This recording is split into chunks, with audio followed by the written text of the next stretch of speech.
But if you didn't have that, then you wouldn't know. Like, you wouldn't be able to spend $4 million on a Squid Game because you might lose $2 million and then you can't pay your people. But of course, yeah, if I didn't have these people, I couldn't do half the stuff I do. For the last like 8 or 9 years, like every dollar I've made, I just spent it the next month on content. And I just did that every single month, and it just kept getting bigger and bigger, and here we are. Since I was 13, there probably hasn't been a single hour that's gone by that I've been awake where I haven't thought about YouTube. Like, I'm just focused on making the best videos possible, period. I don't care about making money. I don't care about time. I don't care about anything. I just want to make the best videos on the planet. Literally all the algorithm does is reflect what the people want to a T. And if you deny that, you just make terrible videos and are trying to find a scapegoat. We do our videos in other languages as well. If you Google it, it's like only whatever, less than 10% of the world speaks English. So 90% of the world can't even enjoy your content. And when I realized that, I was like, wait a minute, 90% of the world can't even watch this stuff. Like, we just started doing this like 6 months ago, and it's crazy like how viral some of these videos are going. Wow, 51 million. In Spanish, the guy who does my dubs is the same guy who dubbed Spider-Man.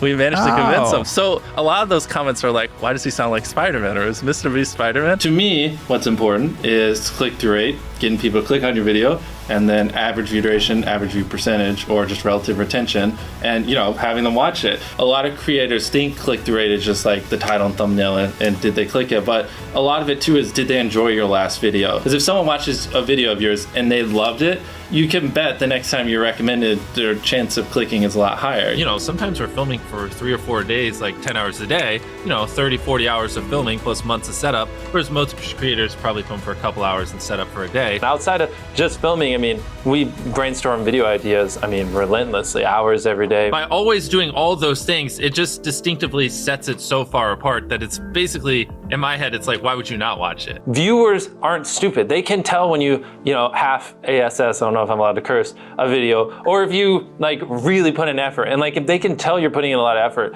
they're gonna be more likely to click on future videos. And that snowballs. And because once you build that trust, they get to a point where it doesn't matter what you upload. They just know it's high effort and they just know it's great. And they're just conditioned just to watch because you have a good track record. And so with filming, it's just like trying to make sure we're doing everything we can, no matter how expensive it is, no matter how much time it takes, to make the best video possible. A lot of people, if they gave away 100 grand, they would make a huge deal about it. But sometimes we're just like, yeah, here's 100 grand. Thanks for watching, bye. Doing it that way makes it more fun and just more interesting. So I like to keep a little bit of it mysterious because I think that's what people enjoy. A lot of people aren't willing to put in 10 hours days because they don't like what they're doing. So it's finding what they enjoy, because it is like a long grind. Like, you're doing the for years, not months. So if you don't enjoy it, then you're gonna burn out. I just had the blessing of finding what I loved at a young age. So because to get to this level, it takes, a decade. Most people don't find what they love till their young 20s, so they'd be where I'm at in their 30s. Yeah. I just lucked out and found it when I was really young. Living your life chasing a nicer car and a bigger and bigger box to live in is kind of like a dumb way to go about life.